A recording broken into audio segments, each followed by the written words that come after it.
Ok. On va un peu changer le truc de l'émission. On reprend ça après parce que Dean a un timing un peu plus short. So we're going to switch to English now, and I'm going to make a big welcome to Dean from No Redeeming Social Value, an old school band, old school hardcore band from New York City. Well, people who know me know I love that band, and so let's welcome to Dean. What's up, guys? How you doing? Hi, Dean. Oh, the backdrop and all. That's really nice cool. to see you guys. Hi. Hello. Thanks. Great to have you because for the other speaking people who can listen to us, we had trouble because Mike couldn't come to the show today. He had to stay with his daughter, so it was very hard to be online with a 6-year-old daughter running around. So, okay. I think we're going to play first. Some people maybe don't know No Redeeming Social Value. That's a big mistake. We're going to play first a song from the new album. This one. Nice. Great album. Looks good. Yep. Beer color. Right on. Yep. Nice. Of course. Yes. black. Yeah. Nice. The collector. The red one was European exclusive, I believe. Oh, nice. It's Nico from Reality Records who put it out. I'm gonna put the banner. Yeah. So Reality Records once again. Thank you. And Redeeming Social Value. Let's play a song from that new album. Song about someone, everybody who's been to a concert in New York City know the guy. It's Red Bones. It's a video by Drew from, I don't know if he's still in Antidote or because so much trouble about that. But Drew Stone, who's making the movie also, and the New York Hardcore Chronicles. Yes, he was the director of the video for us for the song Rat Bones. So, yeah. And Ratbone is a guy, he's a crazy guy from New York. If you see somebody walking on the head of, that's Ratbone. Yes. So it's time at the Murphy's Law gig at the... oh, yeah, we talked about him with Jimmy, I think. Yeah. We talked about and we saw Redbone just coming on stage and just walking on a stage on the head of everybody. And if you know Horror Electric, you know that's not something very easy to do over there. But he can do it. So yeah, he's very dynamic in the mosh pit. He's very dynamic. Yeah. Dynamic, it's a kind word. crazy mosh pit because you had Redbone and you had the first singer from Agnostic Front was a crazy guy in a pit too. He was crazy. John Watson. Yeah, sure. Another crazy guy. Yeah. Is someone not crazy in New York City or? I'm sorry. Say again. Is someone not crazy in New York City or? Yeah, that's a good question. There's only a couple non-crazy people left. I think everybody's crazy now. Yeah. Let's play the song Red Bones. Video is great. The song is great. Thank you. I appreciate that. It was fun to make the song and even more fun to make the video. So I'm glad that you like it. Thank you. Yeah, for the people who don't know New York City, even if it's a very big city, that's a very close stage for hardcore. It's trying to go over there nearest every year before that. Like Drew would say, zombie apocalypse. It's the best place to see concert. But No Redeeming Social Value came a lot of time in Europe and in Belgium. Yeah, sure have. You played the DNA, who was the bar from Brussels. Yes. So for the people who know the DNA tried to see, I think it was in the summer, it was packed, everybody was going crazy, and you have the giant chicken who just push everybody and get in the middle of the pit. Yes. What's the story about the chicken? I know that. What is the story about the chicken? So, you know, we have a song on our first record, No Redeeming Social Value Rocks the Party. It's called Chicken.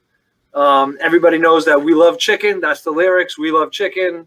And this chicken, one day just started following us around. I guess he escaped from a local farmhouse, and he knows of our song, and this chicken just started following us around, and now he comes to every show. So that's really the song. That and Elodie. What's the? I know there's not much for most of the band now because you cannot play. Right. What's going on with the band at the moment? Well, as you know, we have the new record out, Wasted for Life. That's our latest release. The song Rat Bones is from that release. We're just rehearsing the songs and hoping that very soon, in the coming months, that we'll be able to play the songs for everybody. We released the record, I think it was back in August of 2020. We understood, obviously, at the time that there was a worldwide pandemic and that we would not be able to play shows in support of the record. But we felt very strongly that we wanted people to hear the music, and we went ahead with the release of the record anyhow. And we really are happy with the record. We now just rehearsing the songs, and we want to go out and play the songs for people as soon as possible, which hopefully is going to be soon. You know. Oh yeah, we wish. You know, I know everybody, all you guys on the show, and everybody that's listening is, you know, for people that like that enjoy live music and going to shows and whatever, this is a very difficult time. It's also difficult for myself being a fan of music, but even more difficult being in a band. This is something I've been doing for, you know, performing shows for 30 years of my life, and now all of a sudden it's stopped, and it's very frustrating. You know, it's like going to the gym. You go to the gym, you release this energy, and you feel good when you left the gym. It's the same thing. It's like, well, we go to a show, we do the performance, and we feel really good, and it's a good release for us, and it helps you physically and mentally. And now it's just that opportunity has sort of been taken away from us. But, you know, we're still rehearsing all the time and still working on music and stuff like this. So, you know, we're confident that as soon as the zombie apocalypse is over, we will continue on. You know, that's our plan. Yeah. So. Yeah. We miss that too a lot. Saïd is gonna go for a moment. He maybe will come back later. Yes, sir. So. À tout à l'heure, Saïd. Okay. Saïd, see you later. Okay. For the people, again, I hope there's not many who don't know the band. The band started in '88. Yes. And the first album was '93, I think. Yes, that's correct. Our first out. Well, yeah. I mean, we've had 7 inches and demos and things before that were very well known.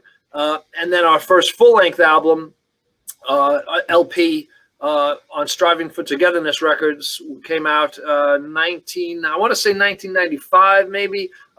It was No Redeeming Social Value Rocks the Party.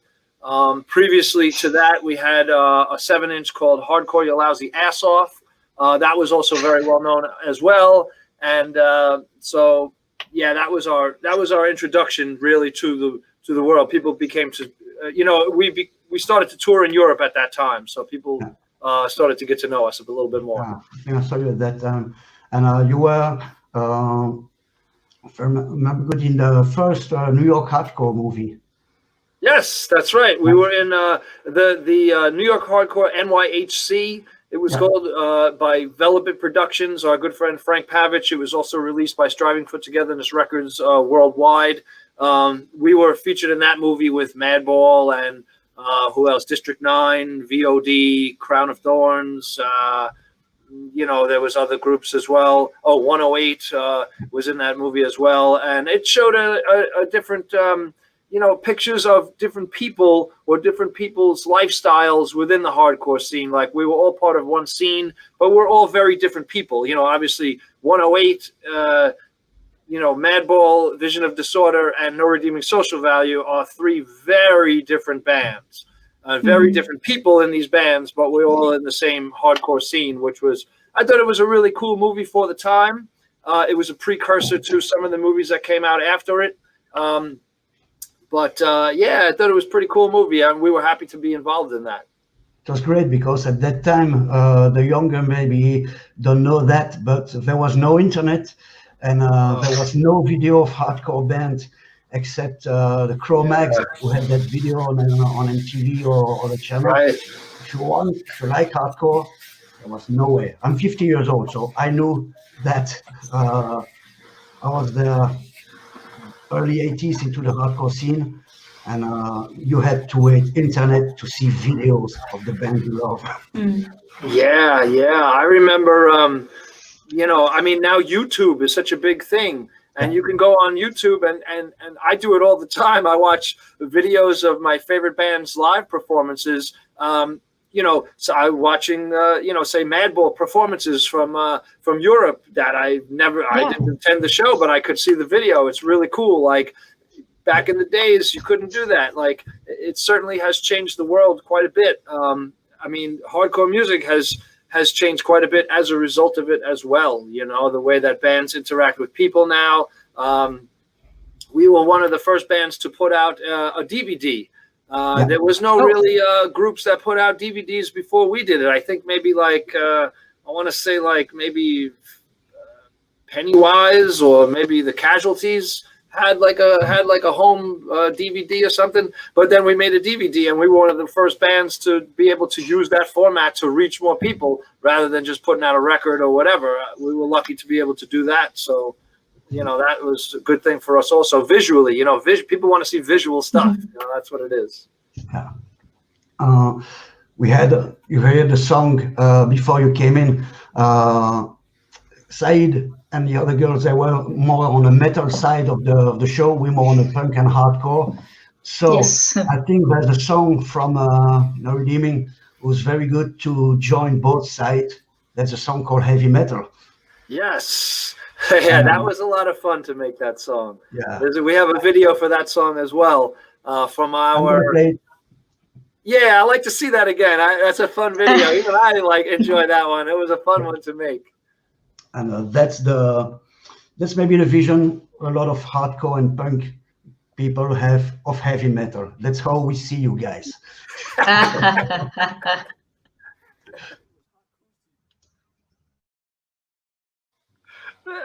That's a good one, man. That's a good I hear Manu is laughing behind you, Fab. My wife is behind me. She's like, oh, that was so good. Was it fun to make? It was a lot of fun to make. Yeah, I think it's even more fun to watch it so many years after the fact that it's just too funny. Yeah. We have another guy in the show. Who should that be? It was the cursed show tonight. I'm happy you are here because as Mike, he had his problem, he couldn't come. But another guy from the team who's also doing a lot of hardcore new stuff. He's presenting the new band. Was doing some roller skate before the show, and he broke his leg. Ooh. Right before we had some picture from the ambulance and all. That was really the cursed show. Oh, that's terrible. And he was taking picture of himself in the ambulance and in the hospital. This is the and in the hospital. He don't cry. No. That's tough. Skateboarding, Skateboarding, okay, huh? except roller skating, I think. Oh, roller skating. Oh, wow. Yeah, wow. I think. Wow. That's so Tan, if you see this, we love you. Yeah, I hope you get better soon, man. That's rough. That's a rough one. I see you on Dead City merch, and and you are put the address for the people overseas. The Dead City merch for people in Europe. Check Reality Records. If you live in Belgium, don't order at Dead City merch because you're gonna pay so much in post. Forget about it.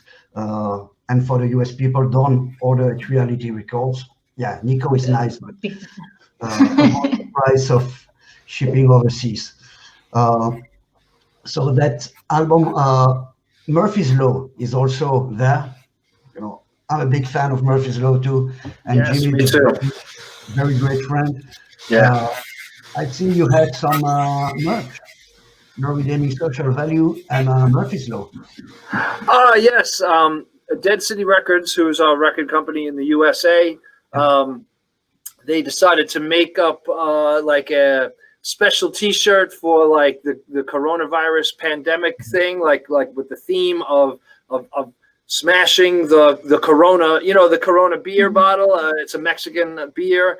So they made a special T-shirt collaboration with us and Murphy's Law. It features this logo we have here, our band logo, and it features the Murphy's Law killer beer. And both of our logo and the Murphy's Law logo are stomping on the Corona bottle. Like stomping out the coronavirus theme is what the message there is. It's a pretty cool T-shirt. It's limited edition. I know that.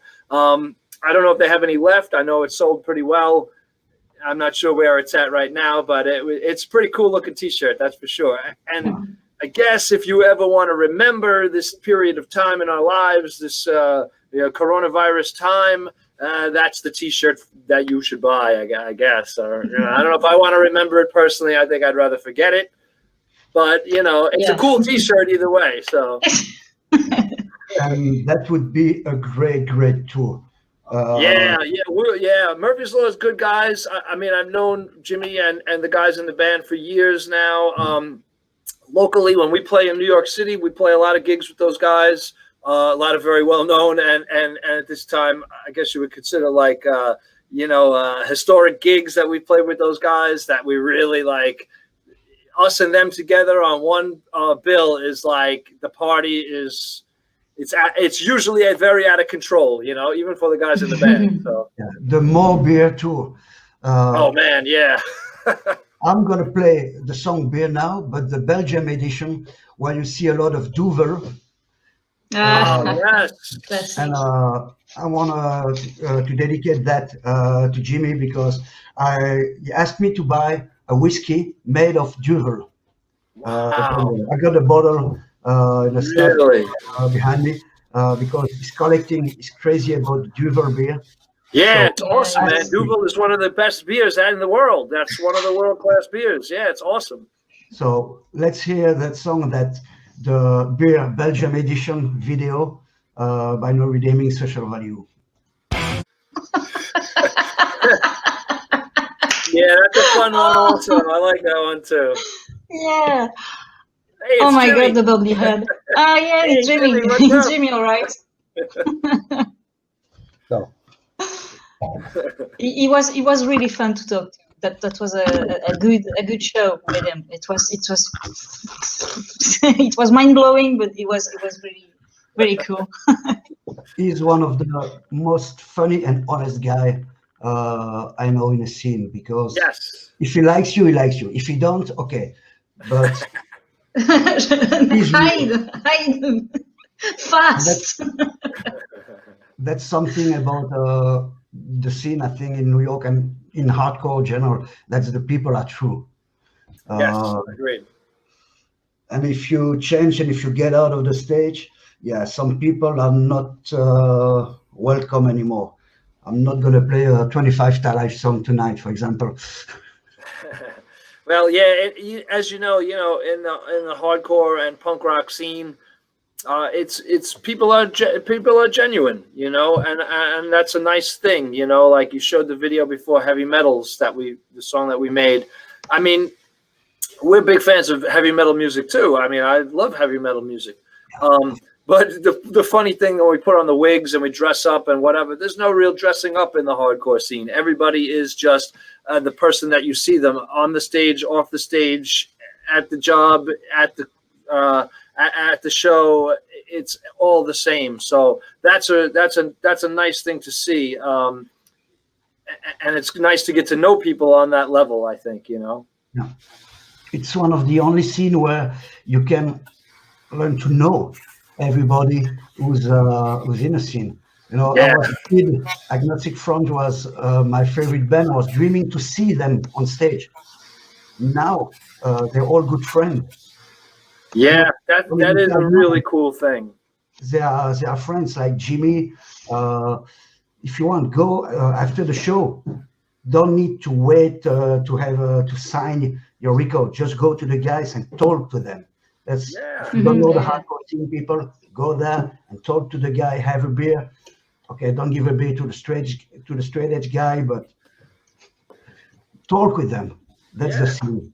Yeah, that's how. I mean, I'm the same way. You know, that's how we met some people that from the hardcore scene that we really admire, like Rabies. Years ago, when we were starting out as a band, we saw him at a show, and he was very approachable.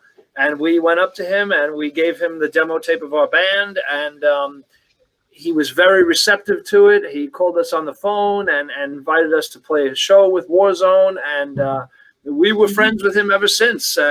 We, you know, guys in our band were in Warzone as well. I mean, we started a friendship with him. Same with Jimmy from Murphy's Law. Yeah, cheers.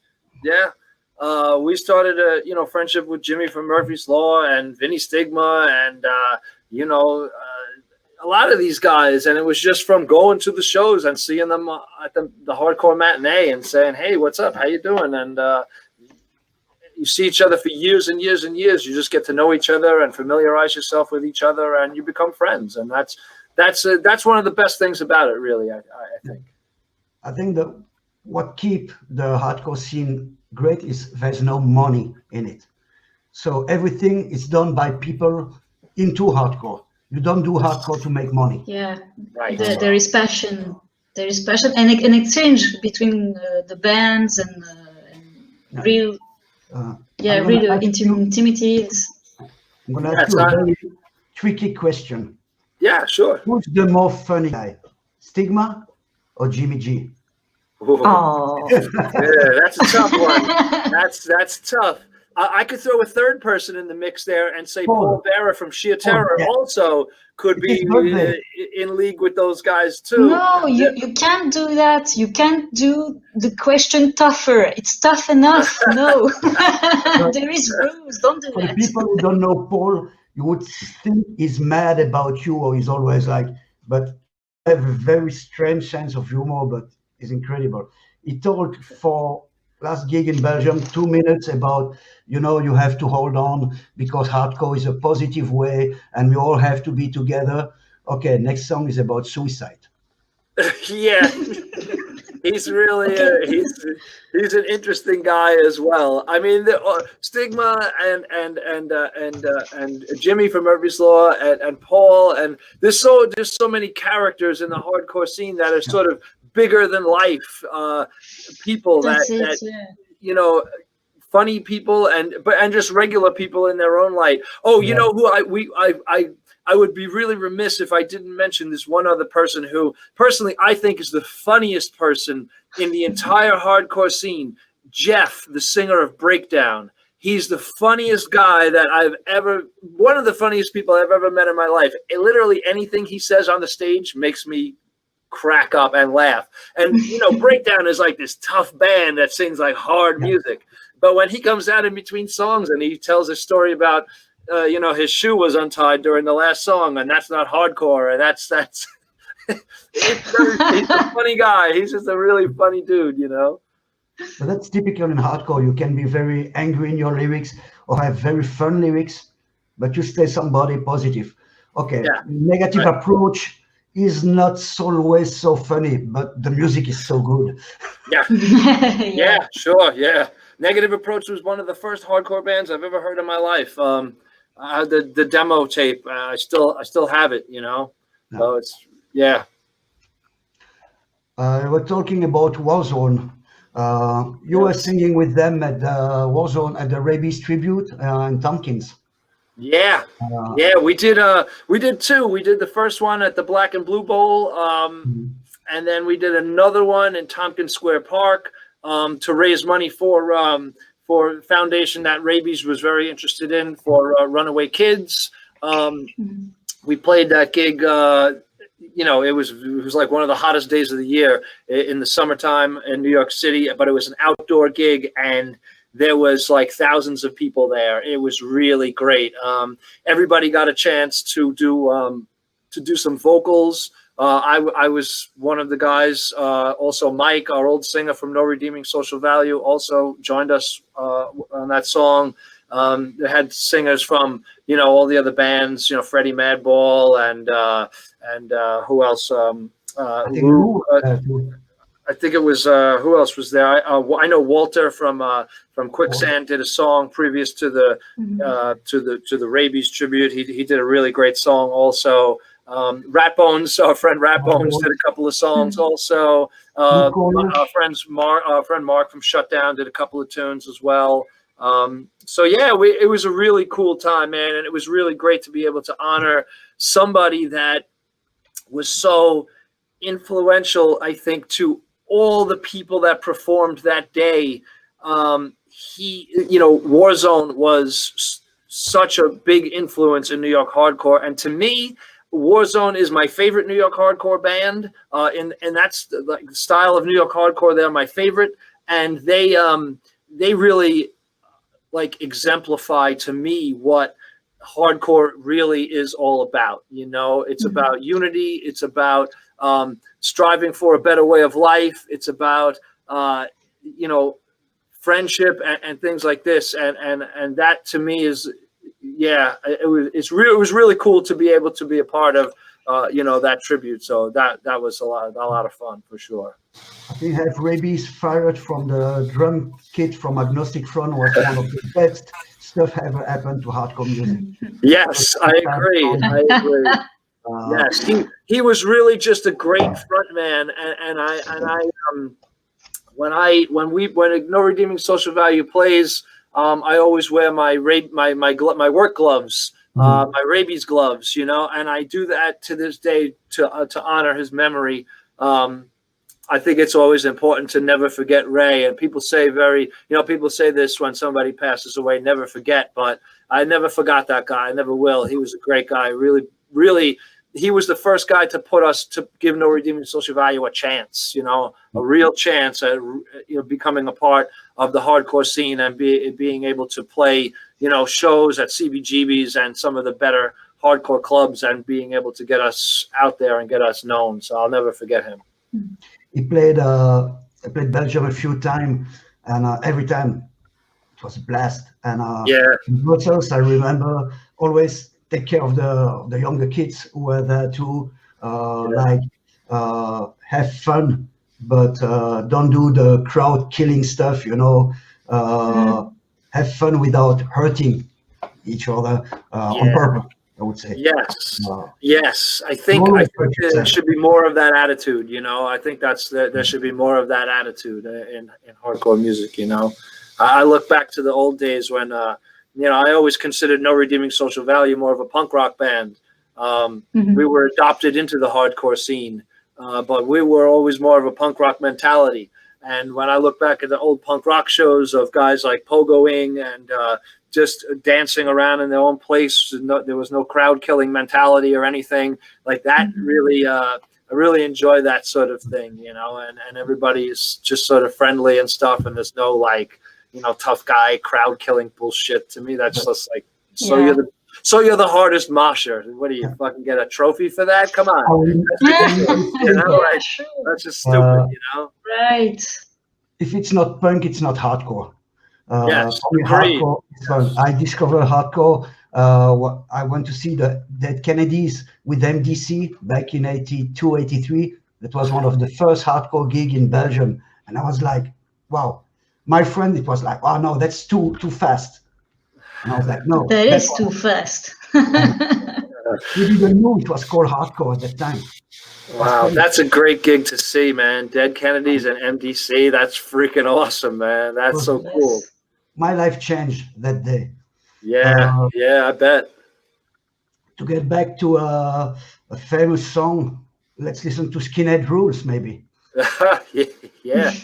That's the song that arguably we are probably most well known for. And to mention again, Warzone and Rabies, we released the song Skinhead's Rule as a 7-inch, and just that same month, Warzone toured in Europe, and they went over to Europe and they brought our 7-inch with them in their merch kit or their van or whatever, and they gave it away to everybody that they saw over there, and they started playing the Skinhead's Rule song as part of their set every night.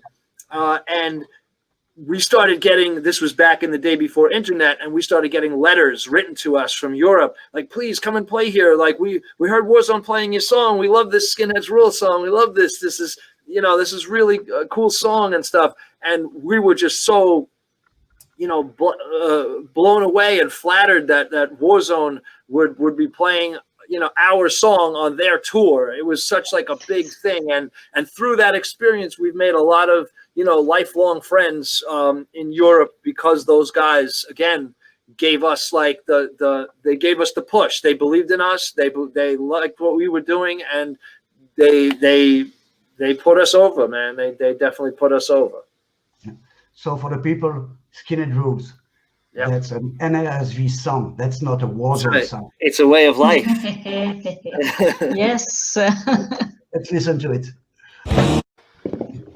Wow, that was a fun time. CBGBs. That was CBGBs. No. Yeah. For the people who, again, because most of the people who are watching the show are in Belgium, a lot of people heard about the CB. CB was a very small place. It's a legend, but that was not a big place like a lot of people think. That was a little dirty pub. Don't eat over there. Yep. Never taste the chili of the CB. That's what you get sick. And that was a crazy place. Yeah, that was our favorite place to play. We would play there very, very often, and we played with some really great bands there. And anytime that we played there, man, we had the best time. It was just, that was like our home, that was like our home base, that club. And when that club, went away, I think that really hurt the New York hardcore scene, because that was like the Death Star was to Darth Vader and those cats. It was like that was like the main hub, and once you destroyed that, then we had to go find new places out in the universe somewhere to play and to congregate around. I would go to CBGB's to the shows there, and I didn't even know which bands were playing. I would just go there, and you would see everybody from the scene there, all your friends, and it was just a place to hang out. It was great place. Same in Brussels with the DNA where you played too. Mm-hmm. I think I saw you in 89 or 90 at the CBs, and that was nuts, because I live from. I spent 3-4 years in Brooklyn. So that's cool. Scene was like, that was crazy. First time I went to the CB, I was just like, you watch everywhere. And I asked, Ellie was at the bar. It was an afternoon, because it was open in the afternoon. I asked him to see the backstage. And I was just sitting in that little teeny dirty backstage, just watching the wall. Mm-hmm. That's so cute. Yeah, there's a lot of history in that place. Every band from Agnostic Front to Guns N' Roses and Nirvana has played that place. It was a really big deal in New York City. Like, I'm lucky to say that I've played CBGBs many, many times. There's bands that are famous all over the world right now that would that would love to play that room, and I could say I've done it many times. So for me, in my lifetime, that's a big accomplishment for sure. I'm very proud of that. What do you think of what the CB term? Because last time I've been in New York, I get into that shop, and for the first time in my life, I nearly puke at the CB. Yeah, man. Yeah, I mean, you know, being that I live in New York City, I go by that area all the time, and still to this day, whenever I go past it, I can't look. Like I look away from the area because I can't. I just can't look at it how it is now. It was such a big part of my life, and I understand that life changes and time moves on, but that's not a part of my life that I ever want to see in a different light. I just had the greatest times of my life in that place, and I don't. To me, it doesn't exist anymore. It's just gone. It's a great memory that lives on in my heart, but as a physical place, I can't ever go there ever again, you know? So yeah, as you can see, I'm a younger hardcore kid. So what did change? What's the changing about? What is it now? Because I know what it was before, but it's becoming just a shop, or? Well, I think. Oh, go ahead, Fab. Go ahead with your question. They say T-shirt of the Ramones for €50. Okay. So it's not punk anymore. Now it's a clothing shop. I think it's a very high end sort of fashion shop that exists there now. The entire neighborhood has changed. I mean, when we used to hang out down there, I mean, it was dangerous. It was you could get stabbed at any minute over there. There was no joke. Yeah, you know? I read Roger Miret's book about it, and so I have this picture of this neighborhood, very dangerous and very, very a little bit creepy and dark, and this little club. But how is the neighborhood? What happened? From a guy from Belgium, when I was at the CB at the show, we were waiting. A few people going to the subway to not walk alone to the subway because we walked together to catch the train. I was going back to Brooklyn, but not walking alone in that. I'm not a big guy, but it was crazy. Well, yeah, back then, I mean, an example is sort of like, there's a term that we have in English. I don't know if it translates, but it's called gentrification. It's gentrification in French. Right, property values are low, and then rich people see the opportunity in the neighborhood, and they come in and they buy up all the properties, and all of a sudden the property value goes up, and all the businesses that existed there can no longer afford to pay the rents, and they have to go. And it changes the culture of the neighborhood. It really changes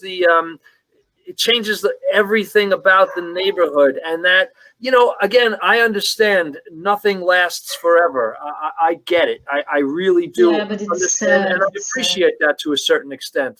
But something so personal as CBGB's that was so special to all the bands. I mean, you know, Agnostic Front, that was, you know, besides the A7 Club, I mean, you know, CBGB's was the place in New York City where hardcore music lived and breathed and you know, for years and years, and for that to go away, I think was really a bad thing for the hardcore scene. I mean, the hardcore scene is a worldwide phenomenon now, so it really doesn't need to have a home base, but for the local scene, I think CBGB's was the best thing that ever happened to it, really. Yeah, in Brussels we have a little bit the same with DNA. You played that. The DNA, the Magasin 4, also the sure. L4. Yeah, sure. It's gentrification, and okay, thank you. So I can understand better. It's difficult. I mean, I understand economics. I really do. It must be heartbreaking. Yeah, but it is heartbreaking, for people that love it. We have a neighborhood in New York City, Times Square. You've seen it on the big New Year's Eve celebrations and things. When I was a kid, that place, you would go there to buy drugs and to, buy All right. Now you could go there. It's like Disney World now. It's very hard for me to see a place like that I grew up in change so much. But hey, this is the world. I was a good-looking teenager one day. It's not so fucking easy for me to look in the mirror nowadays. You know what I'm saying? So it's like the same thing. Life goes on. What are you gonna do? You have a lot of good spirit. That's very cool to hear. The last time I've been to New York City, I said to my wife, okay, I want to go to a place I never dared to go before. I walk Avenue D. Oh, okay. Because back, I was there from 89, 1991. It was impossible to go Avenue D at that time. Yes. It was okay. B, C, and D. Already C, that was not safe. But walking Avenue D, and I was like, wow, I'm walking Avenue D. I went to see GBH with, I think there was Reagan Youth. That was close from the Empire State Building. I can't remember. I think. Okay. And Angry Samoans. Oh, wow. Great show. And I walked back. My hotel was on Grand Street. And I walked back all the way at midnight or 1 a.m. And I was like, wow, you can do that now. Yeah. It's I remember when Rabies lived downtown over there, and we went to meet him over there one night. He lived in a storefront where his front window, you could see the people walking by like it was an old abandoned store. And he rented the storefront, and he lived basically in the window of this shop.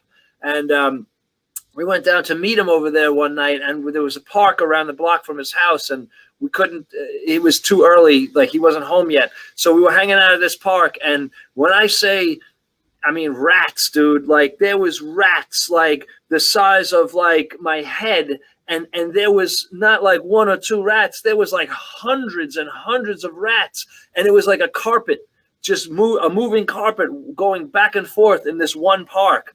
And it was like, holy shit. We were like sitting up on the park benches, drinking beer and watching all these rats like just crawl around under us.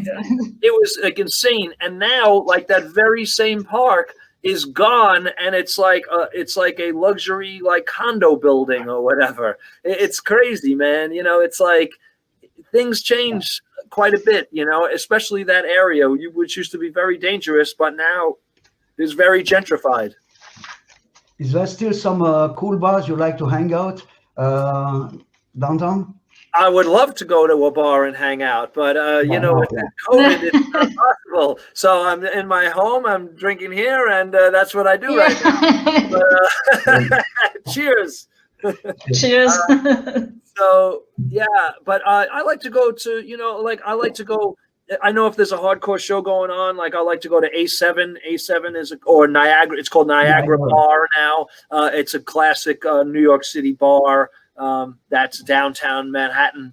That they still have in hardcore punk rock shows down over there. So I enjoy that place. Let's see, where else do I like to go?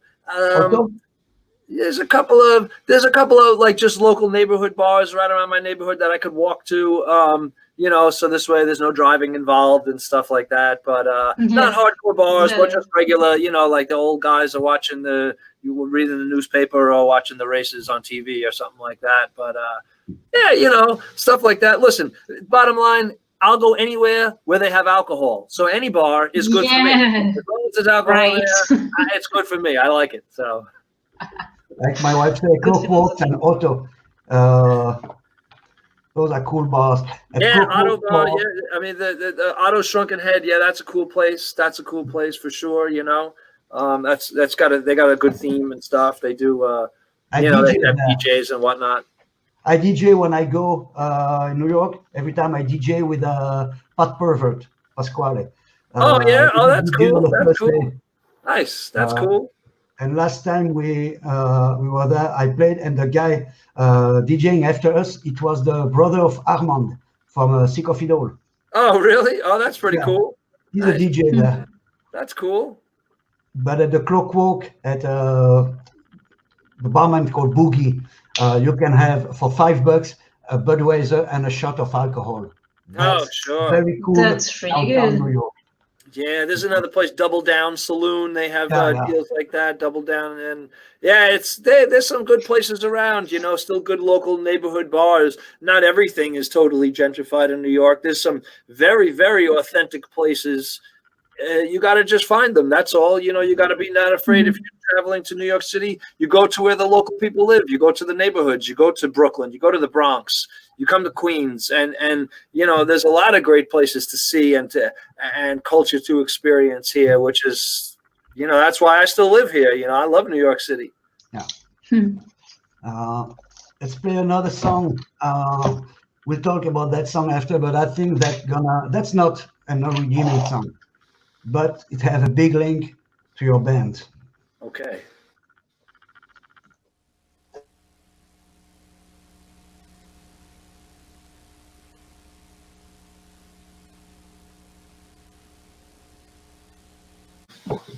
Wow, that's a great What memory. was that? What That's was that? That's what most people say when they hear the Six and Violence. What was that? That's a great reaction. I love that. Those guys love that reaction. That's cool. That's cool. That's really good. What the fuck? I think I had that single, and you were on a B-side. Yes. That was not a split, yeah. Yes, it was our single for Skinhead's Rule, the Six and Violence, who are arguably our biggest influence as a band. That band made us want to become a band. I can't even say enough the influence of those guys on our band. To your audience, to anybody that ever hears of this band that really enjoys music, it doesn't have to be hardcore. It doesn't have to be punk rock. It could just be great music. These guys are some of the best musicians I've ever known in my life. And I'm very lucky to call them my friends and brothers. They are just a brilliant, brilliant band. And everything they do to me is like the greatest thing I've ever heard. So I choose right to play that song. No, Yes. you Well, did. you could have chose any song by them, and I love all of their songs. I really, when I was 16-year-old kid, and I went to the local heavy metal show in my neighborhood at the school, they had this band play, Six and Violence, and I never heard of them before in my life. And I saw them play, and it changed my entire life. It's the reason I'm in a band. It's the reason we make music. It's everything to us. Those guys are everything to us. Cool. It's really cool. Yeah. Cool. Thank you. I love that. I could talk for an hour just about how awesome they are, you know? You can find a lot of video of them on YouTube, the album, everything. That's the great stuff about YouTube. Before you had to know someone who had the album to put it on tape. Now you just can listen to it on YouTube, but still buy the album. Download Metallica, but buy the album of the real bands. We say that every week. Yeah, I buy records all the time. I just bought I just bought, maybe you guys know this one. Yeah, I bought this one. It's called Chain Reaction. Do you know this group? So I bought their record. It's like a colored vinyl or something like that, a purple vinyl. I bought this group Change. Their vinyl has a purple vinyl, I think, also. So yeah, man, I buy records all the time. You got to buy records. I mean, that's, you know, if you're not going to buy the records, what are you going to do? You're going to wear the T-shirt and think you look cool. But if you don't know the song, what's the point if you don't know the songs? You know? Yeah. I have a question. It's 2 generations. Actually, it's generation record. It's scary to be over there because there's so much records and you don't have so much money. every time I go to that shop, I'm like, I want to buy it all. But you buy it all. Generation record. It's incredible.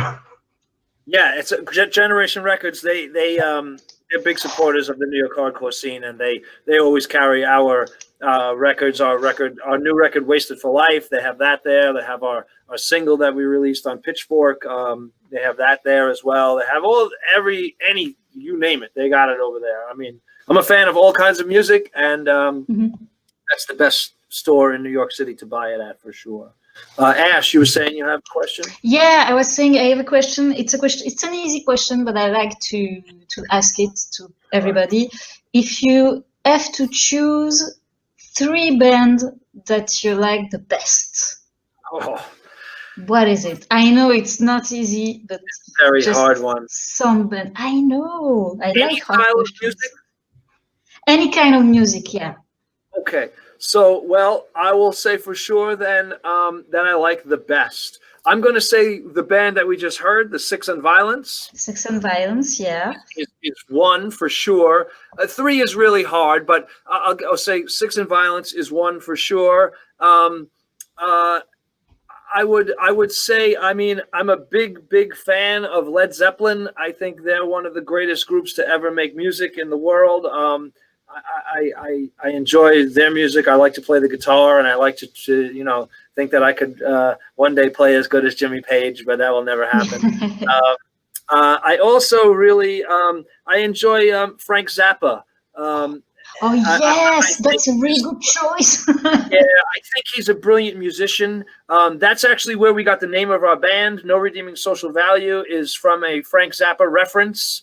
So he's I mean, I really enjoy all of his music. I think he's a brilliant, not even musician, but just a brilliant artist that transcends music. And his message and everything is just incredible, Even in all the imagery and all the scenes, that's really incredible. His Live at the Roxy DVD is like something that it's mind blowing. That's the word. He's just brilliant guy. I once had at the Dynamo opener the chance to meet Dweezil, his son. Oh, cool! And a very nice guy. And we talked, and he told me every show his father did was recorded. And in the basement of the house, they have a special place like for wine, but for all the recording of Zappa. He could put out an album every day, a live album every day from Zappa. Yeah, to me, he's a true artist, just as important to the world as Rembrandt or Monet or anybody. Yeah. He's just as important to the world as any artist that's ever lived. He really is a genius. Yeah, I agree. He's one of the first one who mixed all kind of music. Cool. I think that's the way. The guy, if you only listen to one kind of music, if you only love Motorhead, you're only gonna do a bad Motorhead cover band. Sure. Right. Exactly. I love Motorhead also. I mean, I listen. If you say what is in my CD player right now, I could give you a completely something different. I'm listening to Backfire. Backfire from Holland. I'm listening to Backfire. I'm listening to Maximum Penalty from New York City. And I'm listening to Gray Area. That's my 3 things I'm listening to right now.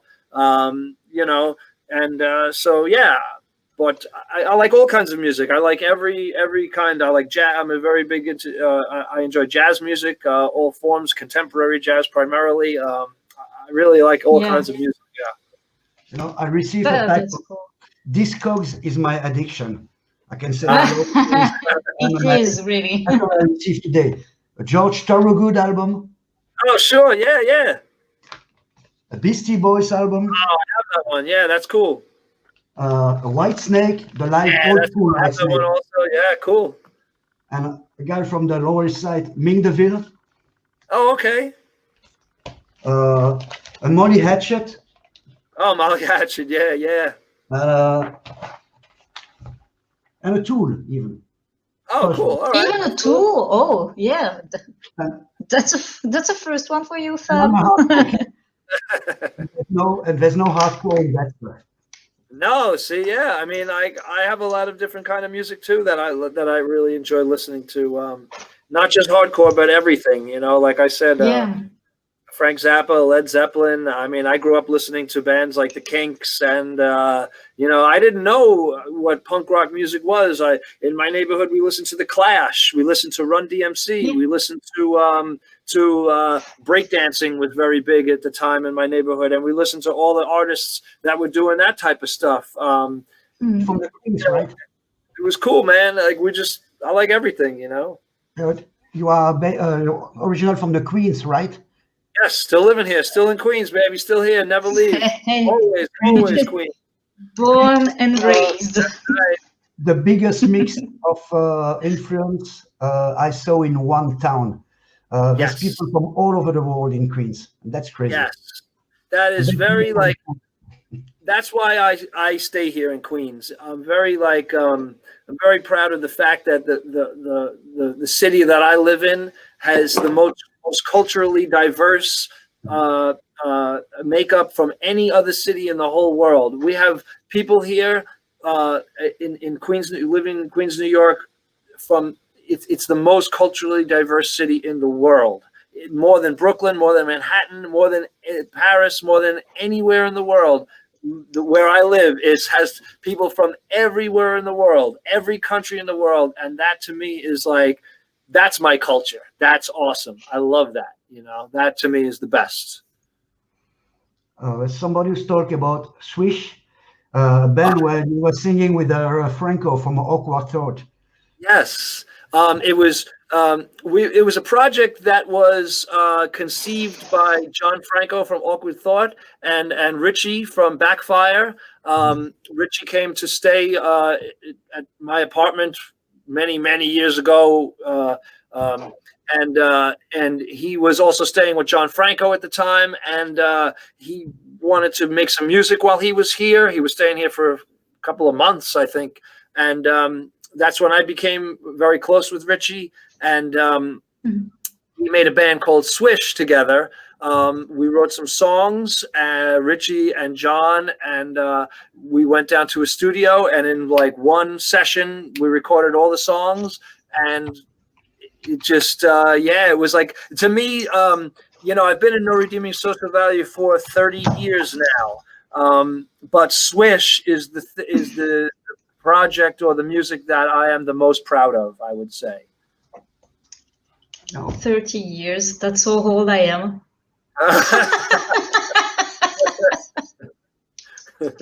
Wow, that's well, you could, yeah. That's a long time. I don't know what to I think Awkward Thought was a great band to see live too. Yes. And I remember that small guitar player gave me a 7-inch from a band called Run Like Hell. Oh, it was a singer? Oh, yeah, sure.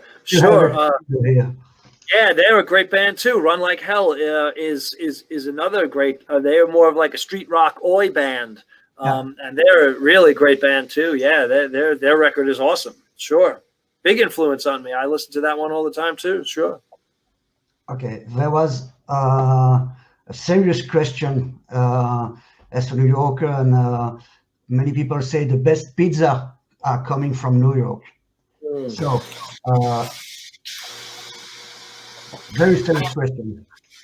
Very serious. Without pineapple. I love pineapple, so for me, I'm going to say yes, of course, pineapple. You could put anything on pizza. You could put anything at all on pizza, and it's going to taste awesome because it's pizza. So of course it's going to be good. I know. She's from Sicily, and she's just now behind me say, no, I love pineapple too, but not on a pizza. Manu, I agree with you. The best pizza I ever had in my life was when No Redeeming Social Value was on tour, and we played some gigs in Poland, and I had pizza. In Poland? Yeah, I'm telling you, Ash, I had pizza. Pizza had regular pizza with cheese. It had sauce. It had pickles. It had capers, like small peas on top. and it had pineapple. It had those three things on top: pickles, cheese, and pineapple. It was I'm telling you, I ate 6 whole pizzas to myself. It was That's the weirdest pizza ever. Weirdest. So go figure. It was so good. Yeah, I know. Great. Yeah. Oh wow! You're the first person in the world telling my best pizza was in Poland. Who are you, man? What is that even? Yes, there's a lot of strange things about our band. That's only one of them. Yeah, I'm gonna write it down because. To introduce the next song, do you like waffle? Waffles? Waffles, yeah. Yeah, sure I do. Absolutely. So, I was about to say, be careful, we are Belgian. We're serious about that. Oh, absolutely. I have waffles upstairs I eat them all the time. Absolutely, sure. So I think you know which song we're gonna play. Oh. No, I don't know. Which one? Let's listen to it.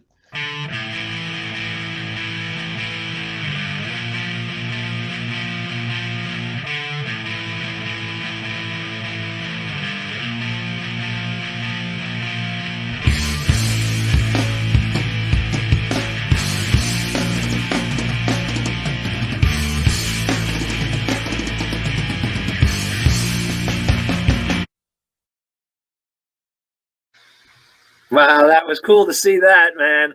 I wasn't guessing that you were going to play that song. That was a cool one. I like that. And houd and waffle. Houd in Flemish, in Netherlands, that means love.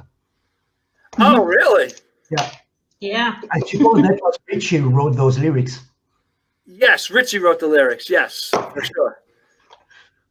Yeah. That's awesome. That's really cool, man. That's that's of all the things I've done in 30 plus years of being involved in music, the Swish thing is the thing that I'm the most proud of. I really it was great, man. It was really fun to be with those guys and make those songs, you know. And the album is great. Thanks, I appreciate that. Thank you. Not too many people know about that record. It's kind of like only some people know. Yeah, but Fab knows everything. I'm an addict.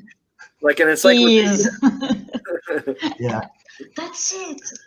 I don't know how much time you still have left because you told me you have to go back to work after us. I do. I have to work the midnight shift tonight. So yes, I'm going back to work at midnight tonight. Be brave. It's not easy. Just let us know. We still have basically 25 minutes, but just let us know when you have to leave. I can hang out until I finish my beer, and then I have to go. Oh, that's a good timing. That's the best timing, actually. Yes. So if the people listening have some questions, just shoot them on a chat, and we'll give the question. A band, because I think you see most of the big hardcore band too. One band you think you missed, a band you would love to see. That's a good question. A band that I would love to see. I'm not very nostalgic, and I always feel like the time that we're living in now is always the best time. I try to live in the present as much as I possibly can.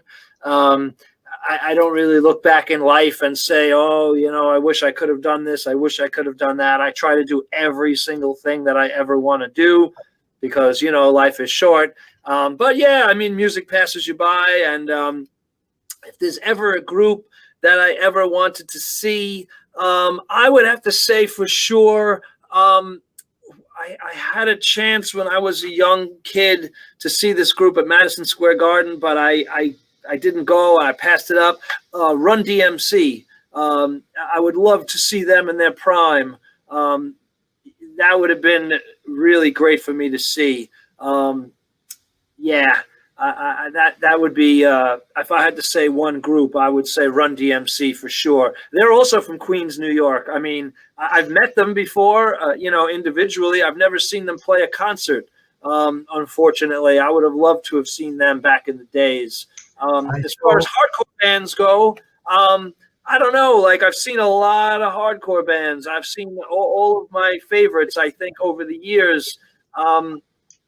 There's not many that I can't say I haven't seen. Maybe like, if I had to say, like, I'd like to see like Raw Deal in their prime, like at CBGB's, or maybe one of the first like token entry shows. I think that would have been kind of cool. I never got to see those guys early on, so maybe that would have been kind of cool. I like Born Against also. I think I would have been cool to see them. I was very thankful I got to see 108 a bunch of times. I really enjoy them and what they do. I'll say that one of the greatest hardcore shows I've ever been to is definitely 108 at the Wetlands in New York City. They played with Mouthpiece, and then that was just, I never saw a show like that before in my life. It was just incredible, So see, even Krishna and Straight Edge, I like everything, man. It's all good with me. I saw that Run DMC tour with Beastie Boys.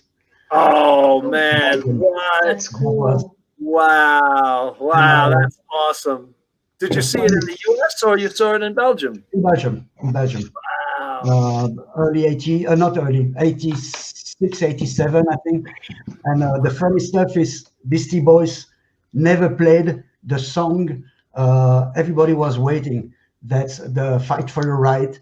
They never played that song on stage. Wow, really? Yeah. That's interesting. That's very interesting. I know back in the day they were not particularly proud of that song. So maybe that's why, but it's funny too. Also, I mean, I enjoy the Beastie Boys music. I think they're great artists, when I got turned on to them when I was young, they were a punk rock band. So then when they became like a rap group, I kind of thought it was, I didn't really get it. I just didn't get it until like years later. And then I was like, oh, I see what they're trying to do here. Yeah. We're talking about, on my side, I don't have really big regrets. Like, I would have loved to see Bon Scott, but I'm too young for that, for example. Okay? Yeah. You're too young, really? Too young to see Bon Scott. I know. One of the biggest disappointment, and that's sometimes the problem, is I never saw Black Flag at the time. But 2 years or 4 years ago, they played Belgium. And I wish I never saw Black Flag. Yeah, sometimes that happens. It can be disappointing. Like all the expectations in your head are of something bigger. And then when you actually get to see it, it can be disappointing. I've had that happen. I've been pleasantly surprised in the opposite direction. Like I've gone to concerts that I was like, oh God, how did I wind up here? This is going to suck. And then the concert turns out to be really good. And I'm like, wow, I'm really glad I came. It changed my life. It was really cool. So it could go either way, You love Led Zeppelin, but when you see Black Flag play a TV party for 6 minutes with Greg Ginn doing the theremin stuff, I was like, not for me. No, not for me. Not my cup of tea. Flag is great. Oh yeah, Black Flag was one of our favorite bands when we were kids. When my younger brother Kent, the guitar player of No Redeeming, started playing the guitar, he was learning Black Flag songs. I mean, he was also learning Ozzy and Beatles and stuff like that, but he was learning Black Flag as well. And we loved Black Flag. I mean, we always argue amongst the guys in the band, like, what was your favorite era of Black Flag? Who was your what was the best era of Black Flag? And me and the old vocalist Mike, we always say that Chavo, Ron Reyes, was like our favorite era. Like he was just something about him was just so badass and like just real gritty punk rock. Like we really enjoyed that. That was our favorite stuff. Yeah, that was. We do No Values. We cover No Values once in a while as part of our set. You know, it's sort of appropriate for us. Some of the band, yeah. But Flag now, it's with the guy from Circle Jerk. They're still good. Yeah. Flag with Greg Ginn. Right. Keith Morris. Some people say Keith Morris. I love the Keith Morris area, but it was a great band anyway. And, yeah, I mean, sure. You know, they always had their thing going. I mean, they were innovators. They're you know, they were great. It's just you know, everybody has the music is like looking at a painting on a wall. Like everybody has their own preference, and I respect that. You know, I like to say all the time, look, like people will say to me about a particular group. Let's use Guns N' Roses, for example. I am not a fan. You know, that doesn't do anything for me. But I will always say, hey, you know what? It's not for me, but I do respect the talent that goes into doing it. I do. So regardless of whether you like it or not, as long as you show respect for it, I think that's the important thing. They have a live gig in the beginning at the Ritz, New York City. That gig is great. After, just get away from that. Yeah, I was never a big fan. I do. Slash is one of my favorite guitar players of all time. I love his guitar playing. But as far as the Guns N' Roses material songs, it's not. Nah. Hey, it's great. It's a lot of talent. It's not what I would put on the stereo, you know. But then again, I like the Six and Violence. So what the fuck do I know? People think I'm crazy. Oh, there's a band called Fetus from New Zealand. Oh, sure. Yeah, I know who they are. Also crazy stuff. And there was some part of Sex and Violence who make me think to Fetus. There's some crazy stuff. The singer was in a video from Richard Kern. Crazy guy from New York. Did some very special video with Lydia Lunch. You know, all kind of stuff, very crazy. And Fetus, they have some very, very insane song because they don't have any rules in their music. And yeah, that's a good thing. I mean, that's interesting. I enjoy stuff like that. That's sort of out of the pocket. I mean, people think I'm kind of I'm definitely the anomaly when I say I like things like I really enjoy Gigi Allen. I know people are not really a big fan of his music or his style and stuff, but I liked him because there was no rules. He just did whatever he wanted to do, and either you liked it or you didn't like it. He didn't care either way, and I think that's a cool attitude to have. You saw him live? No, I never have. We were actually No Redeeming Social Value was supposed to play his last show ever when he his famous show at the gas station where after he died after the show. We were supposed to play that gig. We canceled for whatever reason at the time. I'm not saying I regret it now, but at the same time, he continues to be one of my favorite artists. I really enjoy his music and the way he wrote a song. I know that sounds crazy, but again, I'm a fan of Frank Zappa, so you can't really go by what I think about. I don't know. I look at music. I don't know. I don't know if you know about the sons of Frank Zappa. They had that band called Z. No. And they made a medley of 20 minutes where they play nearest 150 songs. Oh, Jesus, minutes. Really? Wow. And, no, I never heard of this. It was on a PV stuff. They just had an endorsement from PV. Wow. Was, really? I think for PV, maybe a music fair or I don't know what. And I'll send you the link. I'd like to check it out. Absolutely insane. I'd like to check it out. Sure. It's crazy. It's absolutely crazy. It's a Zappa. Yeah. Well. Yeah, he's got a whole thing going on. You know. I mean. Yeah. You saw Frank Zappa on stage? I've never seen him. No, I've seen Dweezil Zappa, but I've never seen Frank Zappa. No, I never had the opportunity to see him. Unfortunately, I would have loved to. I mean, I listen to his records all the time and stuff. So, So he's back because he made one day concert. He turned his back and he was just doing that to his band, and he didn't play and he didn't sing. wow. Okay. The only time I had the chance to see Zappa, I saw his back. Wow. That's the style. That's the man.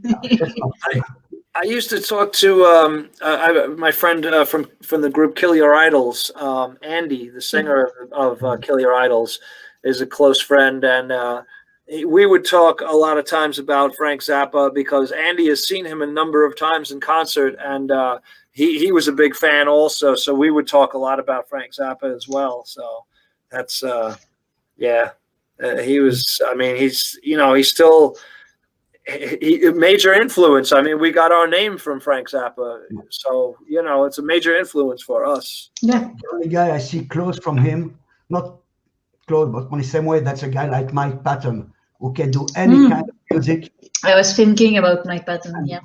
And he's good. I like Mike Patton. So. I like him. Yeah, I think he's got a great voice, obviously, a great vocal range. I mean, he does. I'm a fan of Faith No More. I think they're really great. But he's a guy that could do, I mean, so much musically. I feel that way about another favorite group of mine is Fishbone. Yes. I feel like they can really do anything musically, and it's always just great. They're top-notch musicians, and their live presentation they're the best live band I've ever seen in my life. They're just phenomenal in every way. We've played with them, and I'm just in awe of what they do as well. I think they're just great, Yeah, they're incredible. If you should talk, it's great to talk about old bands, but in New York City, as you live in a city, is there some new hardcore bands, some kids you saw recently, or you think sure, great bands? Well, I mean, I'm sure they're very well known around the world now, but there's a group called Mind Force. They're like a really great up and coming. I don't want to say they're up and coming because they're up. I mean, they're there already. I mean, they're a great hardcore band. They play more like style, like traditional New York hardcore style, I would say. I think they're great. There's a band that locally I enjoy called the Car Bomb Parade. I think they're really great. I don't know if they're new. They might be new to the worldwide audience. I think they're very good. Let's see, a band called End It. They're great as well. I mean, I don't just listen to the New York hardcore. I listen to all kinds of bands from everywhere. Crazy Eddie. I really like what they do. They sort of they're friends locally, Queens guys and stuff. I dig those guys. I think they're really good. I mean, like I showed you the Chain Reaction 12-inch. I think this is a really great band. I think these guys are from Belgium. No, am I bugging or what? Yeah, we played some a few weeks ago. I think they're from Antwerpen. I think. Yeah, I think they're really good. So yeah, I mean, I think there's a lot of this stuff happening everywhere. I mean, you know, you got to just go out and look for it. Once the world goes back to normal and the zombie apocalypse is over and people can start going to gigs again, I really suggest that people go out and try to find the bands that are out there doing it, because without the people going to see the bands, there is no such thing as live music. I mean, you have to really go out and find it and see it. When we were kids, there was no MTV, there was no YouTube, there was no things like this. There was just, you go to the record store, you buy the record, you bring it home. If it's good, it's good. If it sucks, oh well, you own it now. Get used to it. And you read the thanks list of the band to know some new name. Yeah, sure, right. Think, exactly. Thinking that one. Who's that? Right. That's right. that's the thing that we are hoping for, at least Fab and me, in this really strange moment in time. That we hope that people will be interested in local scenes and local bands, and that we can go to see a show, but with a local band, and maybe never in your life you would go to a show like this, but you're so in need that you go there, and yeah, I think. Well, you will, and it will happen. It's not a matter of if it happens; it's going to happen. Yeah. It's just going to be time. That's all. It's just people need to be patient and stick with it. You know, it's going to be time. As for Fab and me, that's already what we are doing. I'm always behind Fab to go to the concert, but I hope that a lot of people are gonna do that and just not stay at home and cry about other bands never coming to Belgium. Yeah. Well, we're coming back to Belgium. No Redeeming Social Value will come back to Belgium for sure. Oh, I'm looking forward to it. I'm really looking forward to it. Yeah, we're gonna do it for sure. If you think that Duvel is the best beer, no. What? No, I'm gonna rock your world. Not yet, but that's a pact. I promise. Ash was working in a beer bar here in Brussels, so she really know the beer, and I'm a DJ in that place. So I make a deal that at the next NYHC show in Belgium, I'll bring you 10 beer, 10 Belgian beer you probably don't know. I'm gonna choose it, and you'll be able to enjoy them with the band. Cool, that's awesome, man. I'm a really good barman, so that's a pact. Awesome, that's cool. I know. Well, first of all, I know for a fact that Belgium has the best beers from anywhere in the world. All the best beers in the world come from Belgium. I know this. Yeah, this I know for sure. You're gonna be mind blown. Good. That's great. I love it. That's awesome. Cool. Now we're just waiting for. I think the hardest in that situation now is we don't know when. We know it's gonna come back. We don't know when. Yeah, we don't know when. I was talking with Mike earlier, and we're talking about the vaccine. He's not really for the vaccine. I'm not really for the vaccine, but fuck it, I'm gonna do it if it's the way to be free. Shoot, give me that fucking vaccine. Yeah, man, I'm not for going to work every day. That experience sucks too, but like I got to pay the bills. So if you want to live in a house and you want to have lights and heat and take a shower, you better go to work every day. So it's like the same thing. Like sometimes you just got to do what you got to do until you can figure out a better way. And right now, the best way is just you got everybody. I'm going for my vaccine on Monday, so I got to do it. Man. That's it. I got to do it. Great. I got to do it, man. I want to get back to regular life. That's It's fun to be against because people say, "Oh, yeah, but we don't know exactly." When we know, we put so many things we don't know shit about it in our body and in our system. Sure. I know I do. I know I did. So I know. Yeah, it's not knowing when. That's the hardest part. I mean, but it's like waiting for a baby to come. Like, well, you kind of know when the baby's going to arrive. Like, you have 9 months on that plan, but it could happen any time after like a certain period of time. And next thing you know, look, there's a baby.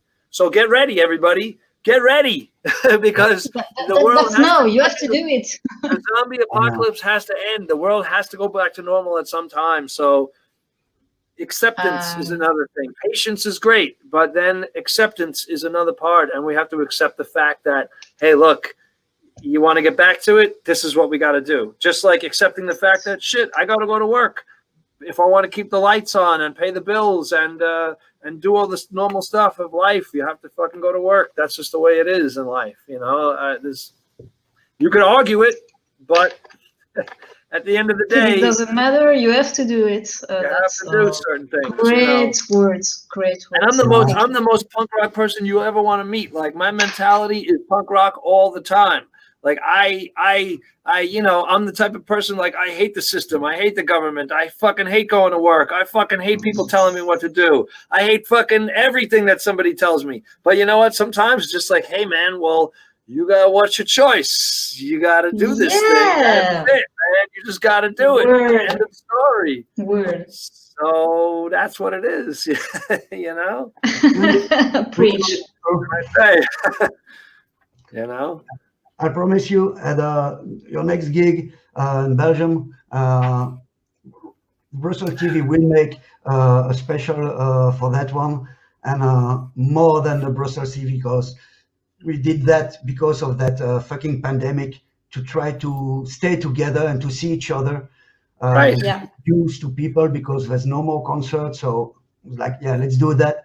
Yeah. Be a fucking amazing party. And, well, we look forward to coming back to play shows in Belgium and in Europe. So as soon as we can get out there to support our new record, Wasted for Life, we're going to definitely do that.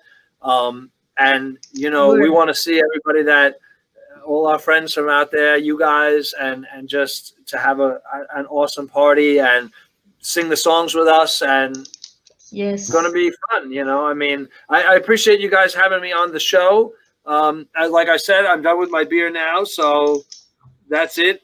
But so now I have to get ready to go to work, and but I appreciate you guys. Thank you so much for having me, and I hope everybody out there will give our record a chance, and you know, come and see us when we play in Belgium, and yeah, that's it. You know, thank you. When we leave, we're gonna play the song from the new album again, Wasted for Life. Cool. So, people, Hey. That's it right there. That's the new record, Wasted for Life. Yeah, cool, man. Nice. So, listen to that album. Thank you. Come to the show. Dean, it was a great pleasure to have you. It was great meeting you. Yeah. I hope we see you soon. Thank you, Ash. I appreciate you guys very much. Stay well, and I hope to see you soon. All right. I hope to. Yeah, sure. I hope to. Cool. Then, bye. Okay. A song from your album, Wasted for Life. Thank you. Thank you.